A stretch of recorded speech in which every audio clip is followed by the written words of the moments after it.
சீரக சம்பா அரிசி வச்சு ஒரு அருமையான மட்டன் பிரியாணி. அதை எப்படி செய்யலான்ட்டு பார்க்கலாம் வாங்க வீடியோக்குள்ளே. நல்ல டேஸ்டான ஒரு மட்டன் பிரியாணி வந்து அதை எப்படி செய்கிறதுன்னு இப்போ பார்ப்போம் வாங்க. இப்போ வந்து மட்டன் பிரியாணிக்கு தேவையானதெல்லாம் எடுத்து வச்சுருக்கோம். அது 4 பெரிய வெங்காயம் எடுத்து வச்சுருக்கிற பெரிய சைஸில், ஒரு 10 சின்ன வெங்காயம் வெட்டி வச்சுருக்குது. மசாலாலாம் எடுத்து வச்சுருக்கு. மசாலா ஐட்டம் வந்து கொஞ்சம் கம்மியாக தான் இருக்கும். ஆனால் இதுவே வந்து பாய் வீட்டு பிரியாணி அளவுக்கு நல்ல டேஸ்ட் இருக்கும். அது மாதிரி ஒரு இதில் எடுத்து வச்சுருக்கு. பூண்டு கொஞ்சம் வந்து அதிகமாகவும், இஞ்சி வந்து கொஞ்சம் கம்மியாகவும் இப்படி தான் சேர்க்கணும். ஏலக்காய் ஒரு 5 பீஸ் எடுத்து வச்சுருக்கோம். இலை எடுத்து வச்சுருக்கு. பட்டை உள்ள வச்சுருக்கு. எவ்வளோதான் மசாலாவுக்கு தேவையான ஐட்டங்கள். மல்லி ஒரு கைப்பிடி, புதினா ஒரு கைப்பிடி இதில் எடுத்து வச்சுருக்கோம். 5 தக்காளி அரைச்சி எடுத்து வச்சுருக்குது புளிப்பு டேஸ்ட்டுக்காக. காரத்துக்காக மிளகாத்தூள் எடுத்து வச்சுருக்கு. உப்பு தேவையான அளவு, அவ்வளோதான். மட்டனை வந்து மேரினேட் பண்ணி எடுத்து வச்சுக்குவோம். உப்பு, மஞ்சத்தூள், மிளகாத்தூள்,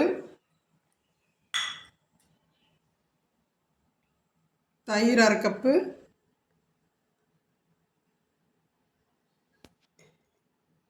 இதெல்லாம் போட்டு நல்லா பெரட்டி எடுத்து வச்சிடலாம்.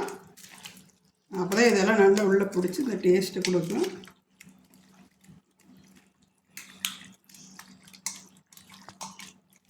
ஒரு 10 நிமிஷம் நல்லா ஊற விட்டுறோன்னு.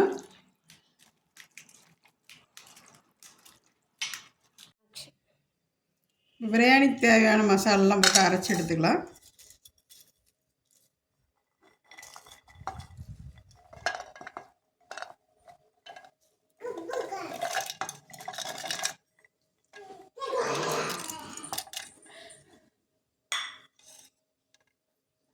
வேக வச்ச மட்டன் வந்து ஓப்பன் பண்ணி இப்படி எப்படி இருந்ததுன்னு பார்த்துக்கலாம்.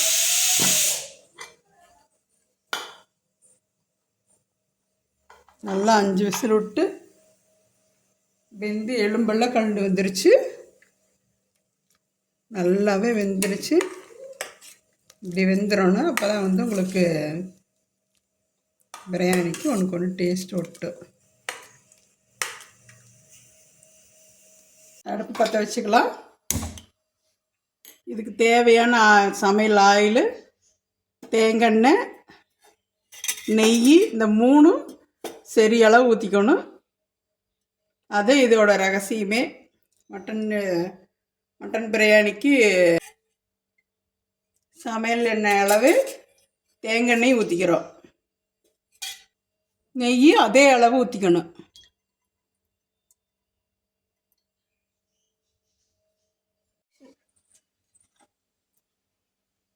பிரியாணிக்கு வெங்காயத்தை வதக்கறக்கு போட்டு விட்டுடலாம்.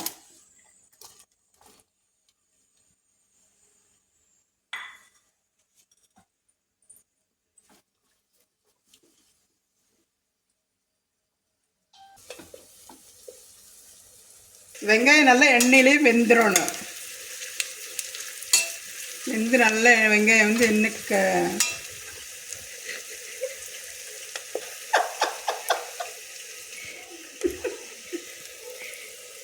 வெங்காயம் நல்லா எண்ணெயிலே வெந்துடணும்.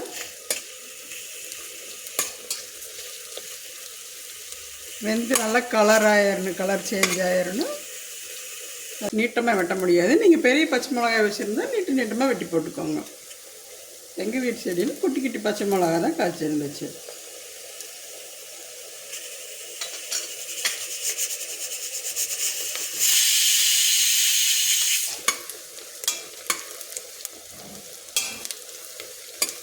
வெங்காயம் நல்லா பொரிஞ்சிருச்சு எண்ணெயிலேயே. இது ஒரு பதத்துக்கு வந்துருச்சு. தக்காளி அரைச்சி வச்ச தக்காளி இது கூட ஊற்றிடலாம்.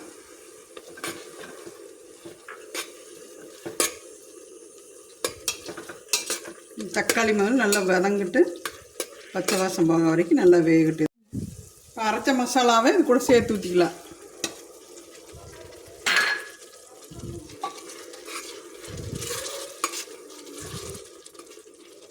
மசாலா பச்சை வாசம் போக வரைக்கும் நல்லா வதங்கிட்டுறோன்னு திருப்போம்.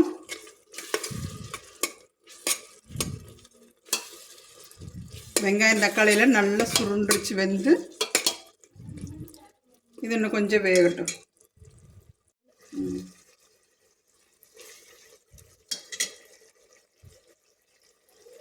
மல்லி புதினா சேர்த்துக்கலாம். அப்போ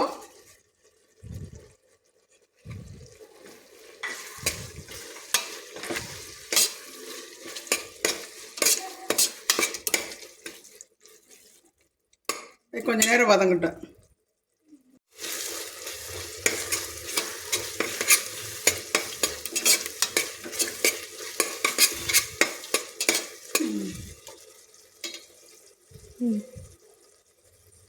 தயிர் அது கூட ஊற்றிக்கலாம்.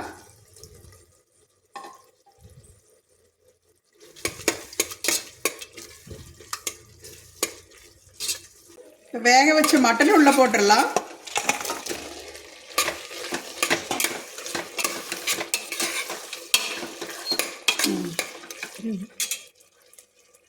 மிளகாத்தூள் போட்டுடலாம். உள்ள பிரியாணிக்கு தேவையான உப்பு சேர்த்துக்கலாம். மட்டனுக்கு உப்பு போட்டிருக்கோம், அது ஞாபகம் வச்சு ரைஸுக்கு தேவையான மட்டும் போட்டால் போதும். நான் வந்து அரிசி மட்டனுக்கு தண்ணி இதெல்லாம் ஊற்றிட்டு கடைசியில் டேஸ்ட் பண்ணி பார்க்கும்போது வந்து எல்லாமே உப்பு காரம் எல்லாம் கொஞ்சம் உரப்பாக இருக்கணும். அப்போ தான் எல்லாம் வெந்து வரும்போது உங்களுக்கு எல்லாம் ஆவரேஜ் ஆகும்.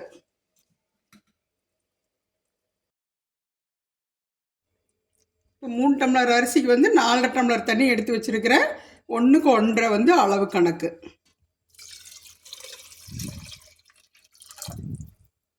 தண்ணி நல்லா காயிட்டு நல்லா கொதிச்ச கடைசியில் மறுபடியும் அரிசி போட்டுக்கலாம். தண்ணி நல்லா கொதிக்குது. உப்பு காரமெல்லாம் செக் பண்ணிவிட்டேன். மறுபடியும் கொஞ்சம் காரம் உப்பு தேவைப்பட்டது போட்டுட்டேன். இப்போ அரிசி கூட சேர்த்துடலாம்.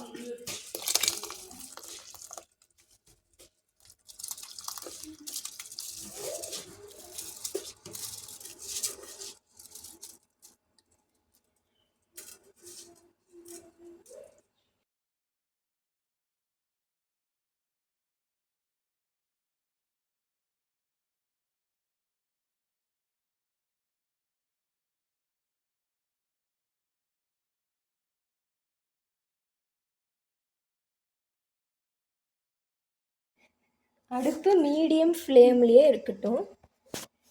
ரொம்ப கலக்குனிங்கன்னா உடஞ்சிரு சாப்பாடு. தோசைக்கல்லை வந்து நல்லா வெயிட்டான தோசைக்கல் அடியில் வச்சு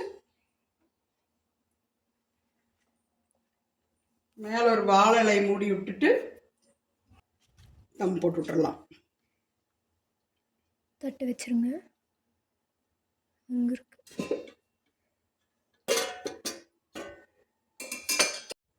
வெயிட்டுக்கு வந்து நம்ம இடிகள் எடுத்து வச்சுக்கலாம். மேலே ஒரு 5 நிமிஷம் மட்டும் இருந்தால் போது சாப்பாடு ரெடி ஆகிடும்.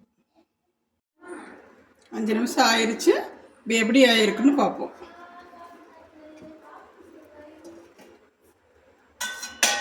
சாப்பாடு எப்படி வந்திருக்குன்னு பார்க்கலாம். நல்லா உதிரி உதிரியாக வெந்துருச்சு.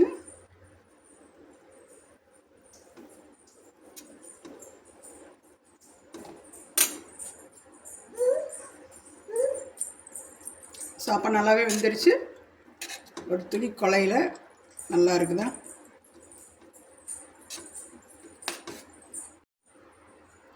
இந்த டைமில் அடுப்பு ஆஃப் பண்ணிடுங்க.